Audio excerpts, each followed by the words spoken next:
প্রভু যিশু আমাদের বলেছেন, তোমরা বিপদের দিনে আমাকে ডেকো, আমি তোমাকে উদ্ধার করব, আর তুমি আমাকে সম্মান করবে।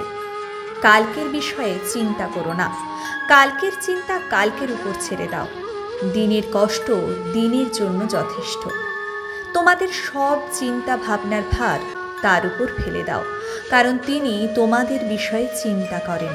তোমাদের সামনে যে আশা রেখেছে তার জন্য আনন্দ করো। দুঃখ কষ্টে ধৈর্য ধরো, অনবরত প্রার্থনা করো। যারা দুঃখ করে তারা ধন্য, কারণ তারা সান্ত্বনা পাবে। আমি তোমাদের এই সব বললাম যাতে তোমরা আমার সঙ্গে যুক্ত আছো বলে মনে শান্তি পাও। এই জগতে তোমরা কষ্ট পাচ্ছ, কিন্তু সাহস হারিও না। আমি জগৎকে জয় করেছি। ঈশ্বর ভক্তদের পথ ভোরের প্রথম আলোর মতো, যা দুপুর না হওয়া পর্যন্ত উজ্জ্বল থাকে, আরও উজ্জ্বল হতে থাকে।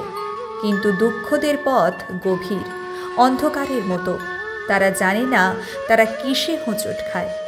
আমি যা বলছি তাতে মন দাও। আমার কথাগুলো তোমার চোখের আড়াল হতে দিও না, তোমার অন্তরের মধ্যে তা রেখে দিও।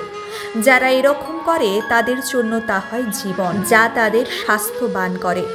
সব কিছুর চেয়ে তোমার অন্তরকে বেশি করে পাহারা দাও, কারণ অন্তর থেকেই তোমার জীবনের সব কিছু বের হয়ে আসে।